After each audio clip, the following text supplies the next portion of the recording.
Assalamualaikum and hi everyone, welcome back to the Game Changer. I'm Puan Anita, the President of MIASA and also the host for this chat session. And as always, today we are spotlighting individuals that have done a lot of change and also impact in the community and are extraordinary in their own ways. And for today's session in our studio, we have with us Puan Bathma and also Puan Nadiah, who will be talking about transforming communities for the inclusion, ensuring no one is left behind. Thank you so much, Madam Bathmavathi Krishnan and Puan Nadiah Hanim Abdul Latiff. Welcome to the show.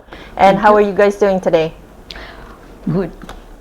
Alhamdulillah, excited for the new year. Yay, okay. All right, just a little introduction before we begin. Puan Bathma Krishnan has been an active advocate on the rights of persons with disabilities, or PWDs, in Malaysia for the last 43 years actually, and she has been a paraplegic since an accident happened in 1975, and her current positions are, wow, there's many here, the President of the Association of Women with Disabilities Malaysia 2009, since 2009, and also the members of Human Rights Committee under the Bar Council for the term 2022 till 2023, resource person on Disability Alliance of Civil Society Organization on SDG. She's also a non-executive board member of the SOCSO Rehabilitation Center, Malacca, from 2020, and also the advisor to the Malaysian Spinal Cord Injury Advocacy Association, and also the committee member in Asia Pacific Network on Accessible Tourism. And of course, she is also our former senator representing persons with disabilities. Thank you so much, Madam Bathma, for being with us today. And of course, joining us as well, another inspiring individual, Puan Nadiah Hanim Abdul Latiff, who has, 20 years of experience ranging from working in the corporate world, NGOs, and also being involved in the humanitarian efforts. She's in charge of the Strategy and Programs Department of Yayasan Anak Bangsa Bisa. Bunyi pun Indonesia. Yes, pasti bisa. Pasti bisa. Okay. One of the foundation that launched in March 2020, so relatively new, by the GoTo Group, which is Indonesia's largest digital ecosystem. And currently, Puan Nadiah is the president of the Malaysian Rare Disorders Society since June 2021, and also a regional representative of the Phelan-McDermott Syndrome Foundation, and the co-founder of Opus International and Play Unlimited, which are social enterprises committed to championing healthy families, child rights, and play. So that's a lot, and we would like to hear more after this. Thank you so much, Puan Nadiah, for being with us. Okay, so we would like to begin this conversation. It's a casual chat, but obviously we want it to be impactful because these two folks here have done a lot to create change in Malaysia. So I would like to first begin with Madam Bathma, if I may. So you are a former senator representing people with disabilities, PWDs, bringing alive our voices. Thank you so much for doing that. And being a very vocal, active advocate, activist for PWDs. So bring us up to date, Madam Bathma. Everyone out there, we would like to hear, what are you currently doing? What keeps you busy today? At the moment? At the moment. Yes, with the 2023. Yep. Well, I've got a lot lined up. Firstly, I'm going to be more active in the alliance of CSO on SDG, Nice. Sustainable Development Goals. Right. And of course, the theme is leaving no one behind. Yes, exactly what our theme for today. Exactly. Yep. So here, whereby the 17 Sustainable Development Goals are brought down to the local level. I see. Yeah, from the global to the local level. Okay. And here it means that right up to the community where the PBTs are involved, the local authorities are involved, and also residents associations, and at the ground. Nice. Yeah. Thank you so much for sharing that, Madam. I think this is such an important point because usually when we talk about it, specifically in the work that MIASA does, when we talk about mental health, people talk about we just focus on SDG 3, when actually we should be focusing on all 17 of the SDGs. So thank you so much, and we'll talk a little bit more about that. And Nadiah, of course, as an opening question, you've been involved with a lot of things, right? And it's nice seeing somebody from the corporate world coming into this side of the world, because that's exactly where I come from as well. Yeah. And it's really helpful, right, to come from the corporate background and being involved in this work. It's helpful what we've learned there, Yeah. bring it in here. So what would you say? Walk us through that journey. What have you learned through it all? I think a recurring theme that comes over and over again is, of course, number one, the power of context. Yep. Right? And if we look at the kind of things that we've done, be it in the non-governmental organization space or civil society, or Right. if we're talking about working in corporate, very often challenges arise when we think that our way is the only way to do something. Right. And which is why we're talking about leaving no one behind. Because Yes. very often there are a lot of things that are happening in corporate that is good and that has basically game changed certain things that we've done. Right. But at the same time, there's a lot of value and institutional capacity that's coming up from civil society that also has a lot of space and deep Exactly. merit in how we actually answer to very deep-rooted SDG issues, right? Right. In a very simple format, whatever the situation that we're facing now, 2023 and beyond, coming out of the pandemic, it's no longer good enough to have only one party particularly working on it. Right. So I've learned, number one, context is key. Number two, if you're going to go anywhere, you have to break the silos that are inherent either internally or even cross-functionally with all these different actors. For example, we're now trying to work on a national RD policy. Okay. And of course, the government's also talking about a child department, and so many other things that we want to do. The only Right. way any of this is going to be effective is we're able to break these silos effectively and consistently, so that we're really, when we're saying no one left behind, we really mean it. It's not Right. no one left behind in our space. Right. That's still leaving people behind. Exactly. Yeah. Yep. Nice. I think this is so important because I've heard this one chef many years ago in one of his talks. He said, if you want people to help you to fight for your cause, then you must help to fight the Yes. cause of other people. And this is what you're exactly saying, precisely and accurately, because we no longer want to work in silos. It's 2023. We want to create miracles, and the only way through is working together. Yeah. Yep. So thank you, Nadiah, for saying that. As a former senator, Madam Bathma, if you can reflect back, what were some of the challenges that you encountered? But with that experience, maybe sharing with all of us, out here, people like us, advocating for the cause, maybe for future senators, what are maybe some lessons learned, and what could you probably have done maybe differently if you think that you would do it different? What would it be? Yeah, but I'm happy with the things that I did in the 6 years I was senator. Right. And I think there is no hard fixed rules as to what should be done. It's not like the civil service, Right. when somebody takes over or comes into the Office. take up the public office, that files are passed to you. No, Right. you deal with the issues and you have your own style of advocating, because we Right. come under the legislative section of the of the government. We've got the judiciary, executive and the legislative. Right. So the parliament is under legislative and we are basically lawmakers. That means we are involved in the making of the law, amendments of the law, Yes. and to bring up policies. Right. So this is in terms of helping, in terms of bringing up the citizens. Right. Well, a lot of people do not know what is the role and responsibility of a senator. Right. You see, the way senators are appointed, you see, we have a total number of 70 places in the upper house, Right. Devanagara, whereby 13 states send 2 political representatives. So each of the 13 states, I think the way they choose, they either vote among the parties, Right. the party in power and all that, and they send 2. So we have got 13 times 2 is 26. Okay. Another 44 are appointed on the recommendation of the Prime Minister. We are appointed by the Agung, Yang di-Pertuan Agung. Yep. And out of the 44, 3 places, one is for orang asli, Okay.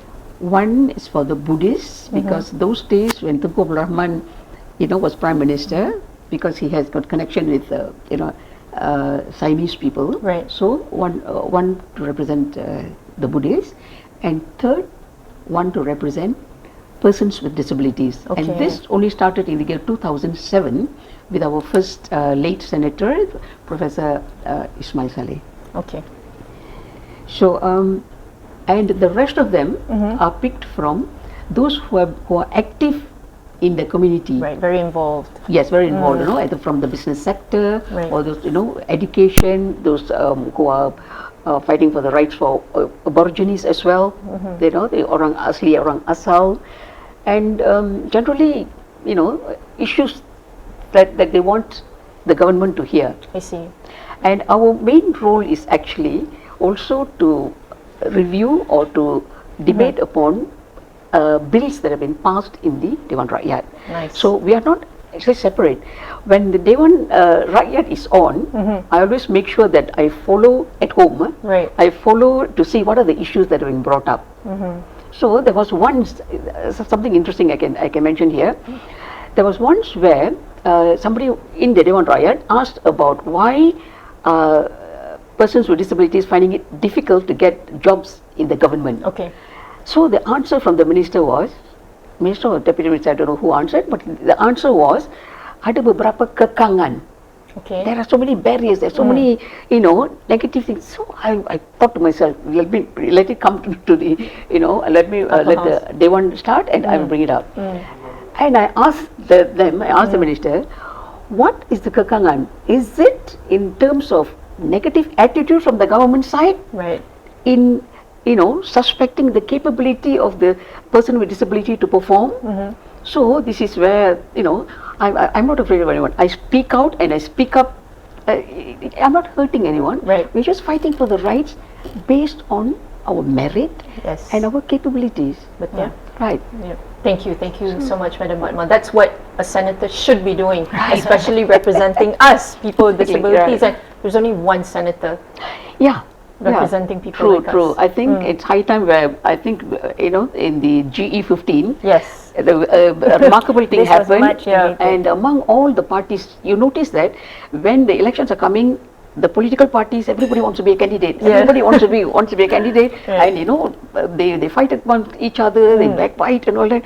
And do you think a person with disability can go in and ask for a place? No, but Pakatan Harapan,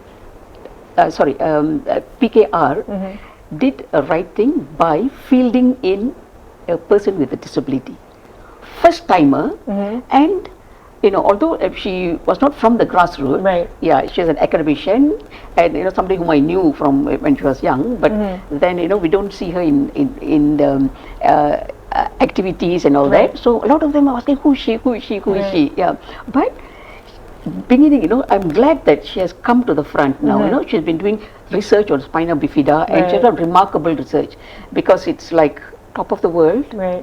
Yeah, we should bring our country also up and merit.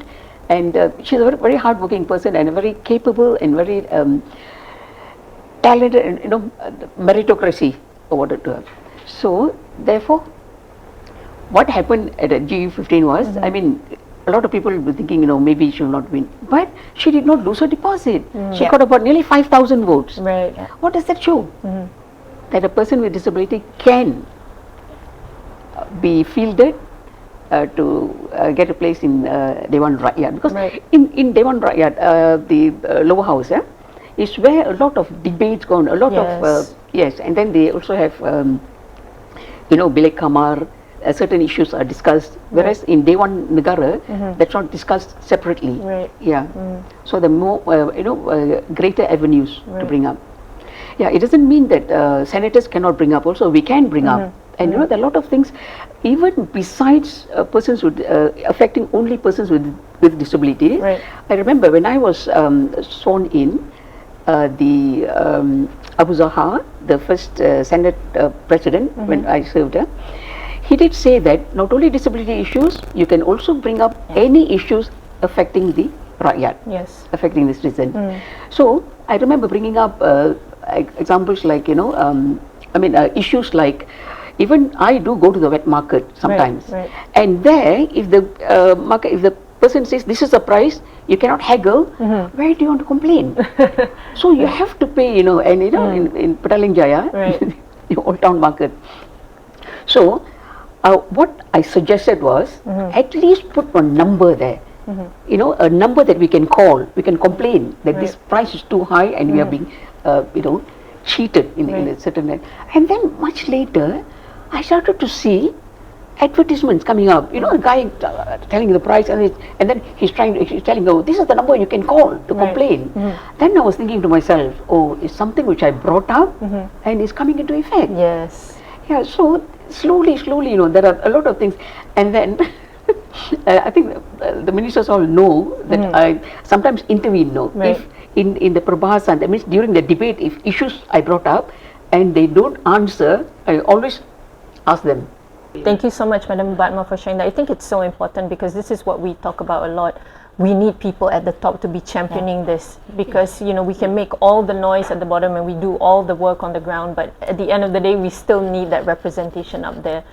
So thank you so much, Madam Bathma, for sharing that at least at length, so now we understand a little bit more. So thank you so much for those insights. Maybe Nadiah, back to you. When we talk about rare disease, you know, we hear this more today, and I think also because the recent budget, Alhamdulillah, there was an allocation for rare disease. Truly happy about that. So maybe Nadiah, if you can share with, you know, all of us that are listening today, and maybe, you know, many of us have minimal knowledge on this, you know, what is actually rare disease? I hear that you're also a representative of the Phelan-McDermid syndrome as well. It's a mouthful, right? So yeah, the Phelan-McDermid Syndrome Foundation, I go around telling people, you know, it's representing PMS, but it's not the PMS that you think, right? And then they're like, oh, okay, what is it? So in a nutshell, really, rare diseases or rare disorders, depending on how you call it, is actually a condition, or usually it's a medical condition. Usually it's hereditary, it's usually tied to your genes, but not always, right? And it affects such a small population of society that it's rarely seen. So that's the reason why it's called rare disease. In Malaysia, until up till recently, we didn't have a definition of what is rare disease. So we were calling it penyakit langka at one point, which was a term borrowed from Indonesia. Now we call it penyakit jarang jumpa, and it's actually part of Dewan Bahasa dan Pustaka's term, right? It's penyakit jarang jumpa. Now, side note, when we're talking about, you know, mental health and stigma and all that, during COVID-19, we had a lot of people saying, oh, penyakit jarang jumpa, ingat sebab MCO, jarang-jarang jumpa, and all sorts of things that came out in social media, which was obviously not true. But rare disorders and rare diseases are more often than not lifelong. It can be life-limiting and debilitating. There are many types of rare diseases in the world that are regressive, so over time it just gets worse. And the majority of rare diseases do not have a cure. So 95% of rare diseases don't have a cure. Maybe about 5% or so will have treatment or some kind of things that might arrest the regression, but not necessarily reverse you to how you were before. Right? And according to the World Health Organization, there are about 6,000 to 8,000 known rare diseases in the world. That's a lot. So you're talking about 300 million people potentially living with rare diseases, right? But because we don't talk about it, everything from societal stigma, kekangan in trying to get access to resources, helping people to understand that rare diseases are not infectious. For example, if I have a rare disease and I'm sitting beside Madam Bathma, nothing's going to happen to her. It's not like suddenly tomorrow she's going to develop what I have, right? And rare diseases, one of the things that we always advocate for is rare diseases does not necessarily mean that if you're the one person in your family who has it, everyone in your family has it. Some are hereditary, but some are what we call spontaneous. Unfortunately, in the situation of writing your human code, there are usually three types of situations that might happen. One is a deletion. That means your DNA writing too, suddenly something delete. So because of that, you have a different anomaly. Then the other one is translocation. Now translocation is usually ibu kepada anak or bapa kepada anak, ataupun ibu bapa combined together kepada anak. And then the other is a mutation. So might be something in the situation where as you progress in the womb or in the process of writing that code, something coded with error. So there was a mutation. And ini nak senang faham lah. But these are the three things. But if you're talking about rare diseases, there are rare diseases among masyarakat Malaysia yang sebenarnya are common that people don't even know that rare diseases. For example, dwarfism is a type of rare disease. Yes. Right? We have Persatuan Orang Kerdil Malaysia already. So Betul. dwarfism ada banyak macam. So you've got achondroplasia, hydroplasia, all this. These are different types of dwarfism. Then we've got albinism. People with albinism are actually people also living with rare disease. Okay. So the few things that I guess I wanted to highlight is, number one, it's not contagious. Number two, I think we really need to look at people with different abilities or people with disability, depending on what the spectrum of issues are, as an untapped resource in society, as opposed to just a group of society that is, pathetic and needing assistance and merintih. We really need to kind of like change that narrative. That's hence the game changing, Yes, right? We just kind of betul. switch the mindset. And the third thing is, if we're looking at untapped resources and opportunity, then we will see a whole new space of better understanding of each other, better compassion in how we work together. So there's a lot of things that can be done, and we work very closely not only with the PWD groups, persons with disability, civil society groups, but we also work with everybody else, because the reality of it is all of us are going to be disabled at one point in our lives. For example, if I terpelecok today pun, I'll be on a crutch, right? So if we're fighting for things like accessibility or ramps or things like that, we're not just fighting for the RD, because if we're talking about, can I have a ramp coming up to my child's school, for example, I will be able to use it. The teacher might be able to use it. The sports teacher who hurt his knee would be able to use it. So we need to switch that thinking from it's only for this one person, but realize that accessibility, and design with better access actually helps everyone. Right. Thank you, Nadiah, for sharing that. I think that's a very good point, because my follow-up would be, are rare diseases dangerous? Is it fatal? But now, as No, you're it's not. explaining, exactly now that you're explaining, we You are understand safe. more. Exactly, you're safe. Paling famous is Justin Bieber, who recently came out in Yes. the open for her rare disease. Betul. So rare disease ni tak semestinya happen only in the womb and Since as birth, newborn. kan? Sometimes it's spontaneous. So there are also rare diseases that happen older in life as you progress, or sometimes in the case of Justin Bieber, it was a situation where it happened when he was an adult and it's actually curable. Right. So yeah, he was one of the lucky ones. And I really like your point where it's not just talking about people like us, persons with disabilities, because I remember when Sarah Minkara came recently, and when she was giving these examples, she was saying that when you make spaces and things more inclusive, then everyone benefits, right? And this is what we're talking about. And so we've got to take a break, and we will be right back on The Game Changer.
Welcome back to The Game Changers, still in conversation with Madam Batma and Puan Nadiah.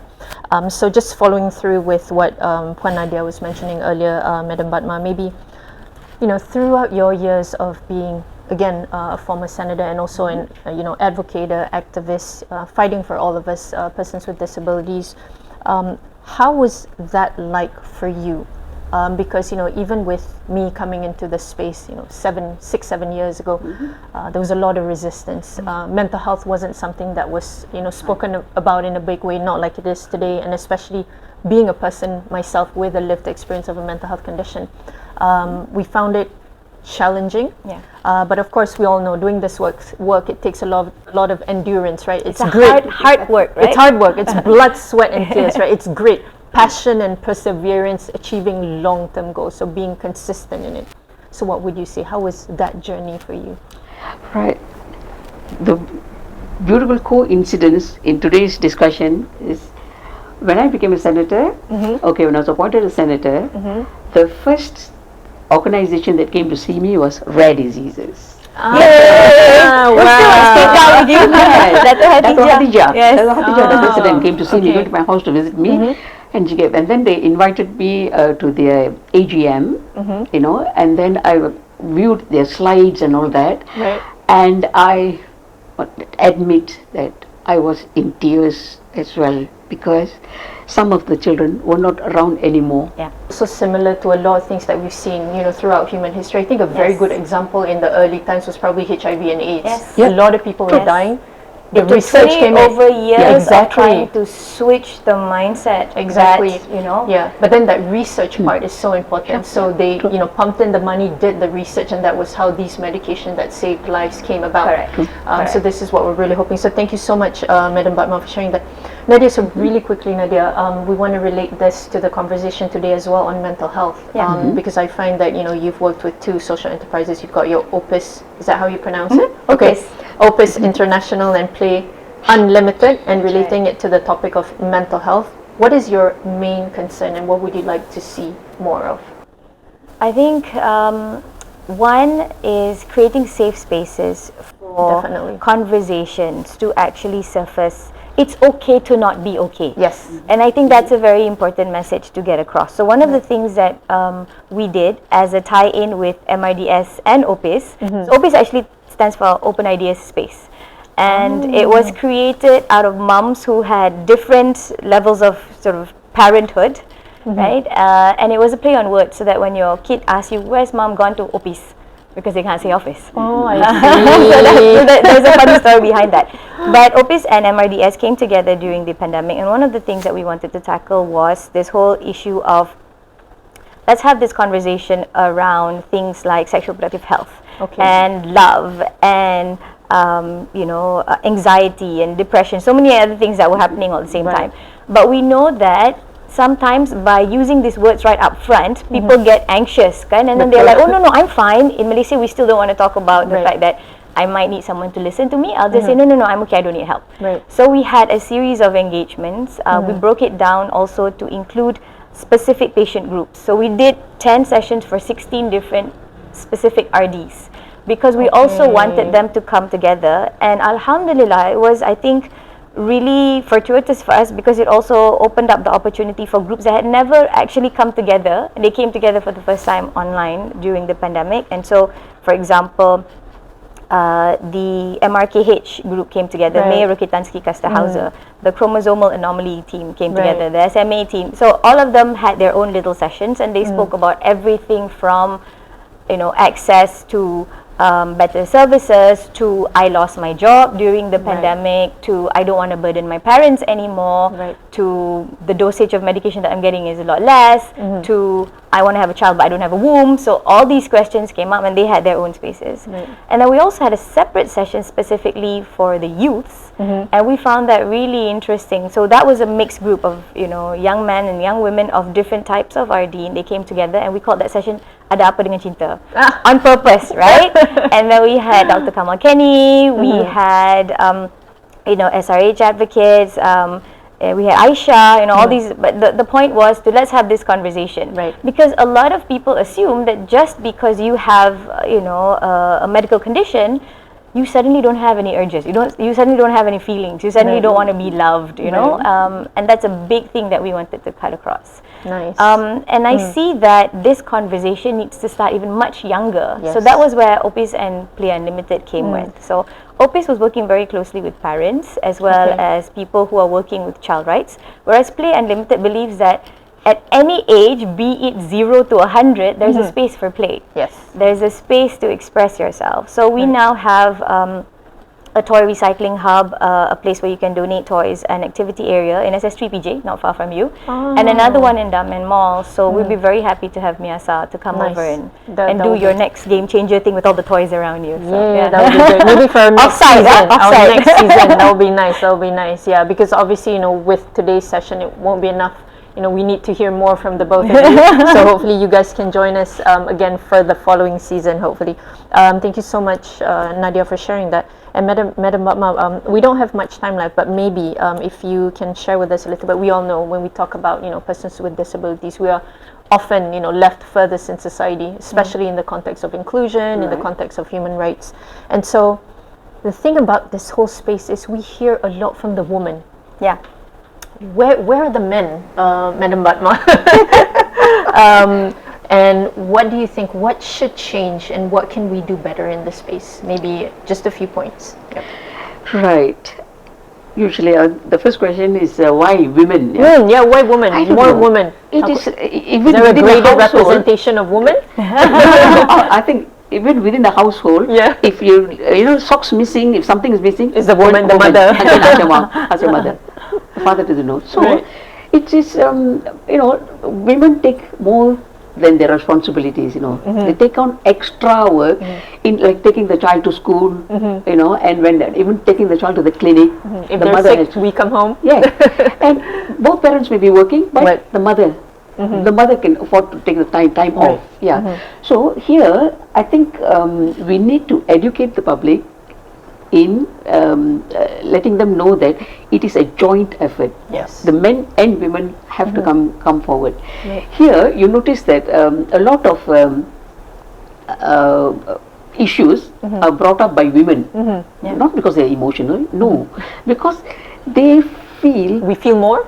correct, and we are looking for solutions. We want Yeah. answers. Yeah.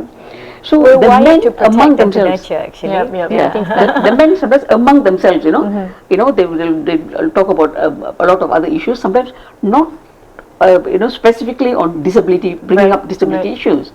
They will talking about their motorbikes. They're talking even about their wheelchairs. Right. Comparing the wheelchairs. The different brand. Right. And all that. Yeah. But I think we are more emotional beings. We feel more, Right, we feel right. deeply.